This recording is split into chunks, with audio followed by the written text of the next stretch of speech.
Number 35. John mixed cashews and almonds. John bought 4 pounds of almonds for a total cost of $22. The cost per pound for cashews is 60% more than the cost a pound for almonds. John bought enough cashews that when he mixed them with the almonds, the mixture had a value of $6.50 per pound. Approximately what percent of the mixture by weight was cashews?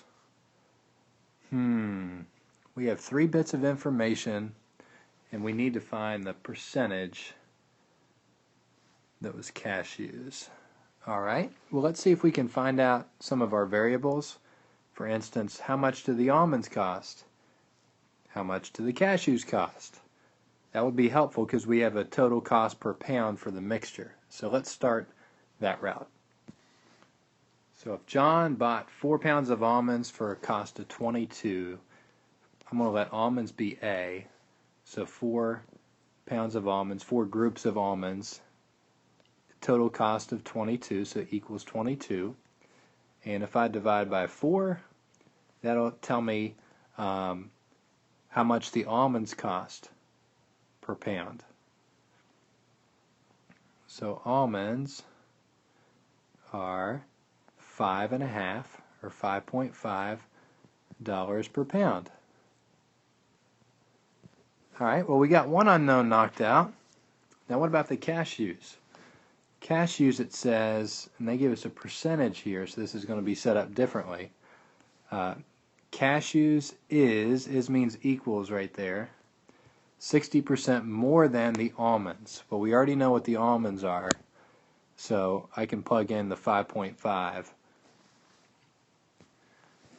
So 60% more, well, I can add 60 to 100, which is 160%, and move the decimal over 2, so it's really 1.6. 1.6 times my A, which is 5.5.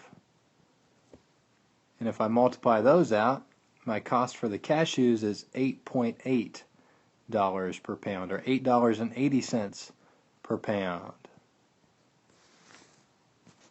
Well, now we're getting somewhere. We know what the cost per pound for almonds is. We know what the cost per pound for cashews is. Which one would you pay more for? There's a couple different ways to solve it from here, but since I have just 4 answer choices, I'm going to go ahead and plug in for cashews. If it was 20% for cashews, all I need to do is make 20% a decimal, which is 0.2, and I can multiply that by what the cashews cost, so 8.8. And then I know if 20% was cashews, I know the other 80%, because it has to add up to 100, so 80% has to be almonds. So that's 0.8. So I can do 0.8 times, what do my almonds cost? $5.50. So 0.8 times 5.5. And that gives me $4.40. And what should these two numbers add up to?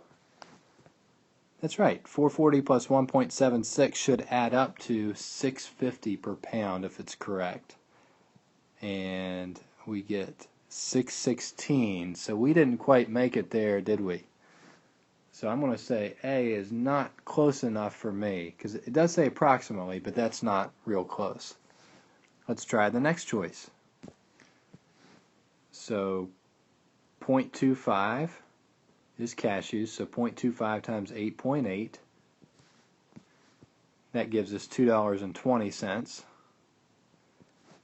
And then if we've already used 25%, then 75% is left for the almonds. So that would be 0.75 times $5.50 per pound.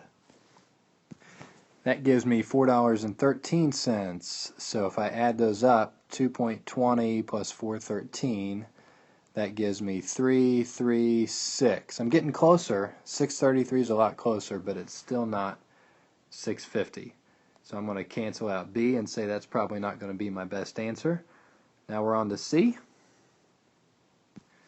So 30% would be 0.3 times 8.8. for the cashews. That gives us 2.64. And if we've already used that 30%, 70% is left over. Make that a decimal. It's 0.7 times 5.5. That gives us 3.85. Add that to our 2.64. And we have 649. Wow, we're really close to 650. So C is going to be our best answer choice. Remember, we should always work out all of the answer choices just to make sure. And I'll do that for you in a second. But C is going to be our best answer. And if we worked out answer choice D, it would give us $6.66. So that's too big. So C is definitely our best answer choice at $6.49. Not an easy question. Hope you hung in there with me on that. Again, it's probably easiest to work from your answer choices. There are other ways to do it, but that's the only way I'm going to go over for right now. All right, on to number 36. Lucy and Barbara began saving money the same week. The table below shows the models for the amount of money they saved after X weeks. And Lucy's savings is 10x plus 5. Barbara's is 7.5x plus 25. After how many weeks will Lucy and Barbara have the same amount of money saved? All right, well, we know that X stands for the number of weeks, and then that f of X or g of X is just known as Y, and Y stands for the total saved. And Y normally stands for your total. So here that would be the total money saved. So we know that that is going to be the exact same because it says the same amount of money saved. So essentially all we need to do is set Lucy's 10x plus 5 equal to Barbara's and then solve for X because X is the number of weeks. And that's what the question wants, the number of weeks. So if we solve for X, we have it. So 10x plus 5 equals 7.5x plus 25, and just solve for X. So we got to combine X's, make sure they're on the same side. So I'm going to take away 7.5x, take away 7.5x, and that's nothing. And 10x minus 7.5x is 2.5x. Bring down your plus 5, bring down your positive 25. And now we're going to subtract 5 to both sides. And we have 2.5x equals 20. Our last step is to divide by 2.5. Divide by 2.5. And X is going to equal 8. So 8 weeks. Alright, that's one way to do it. You need to know, however, that since it says same, that you need to set these equal, because those are going to be the same at one point. So another way to approach this is to graph it. So get out your handy dandy calculator, and we're going to type in each of these equations into y equals. So this would be, if you press the y equals button right here, type in under y1 the 10x plus 5, press down, type in y2, and for y2 you're going to type in 7.5x plus 25. Then we could graph it. You can press the graph button. However, you're not going to see where these two lines cross, and that's what we want. We want to know where the two lines intersect. You can adjust your window to do that or zoom out to do that. But let me give you an even easier way. If you press second graph, that's going to give you your table. And that graph button's right there, and the second button's right here. So second and then graph. And look at your table, and you want to see when, and actually these are all x values right here. So look at the x column, and you want to see when your two y's, the y1 and y2, are lining up. And if you scroll down to 8 weeks, you're going to notice that it says 8 for the x column, the y1 is 85, and then the y2 is 85.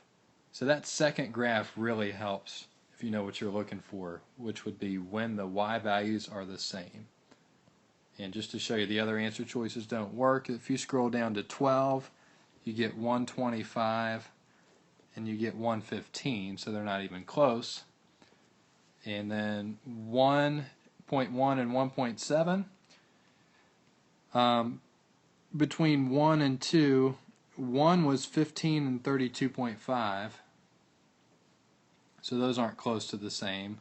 And then 2 is 25 and 40. So you can see that that first graph is not catching up to the second graph, not even after we plug in a 2. So that doesn't happen until 8. So 8 number of weeks.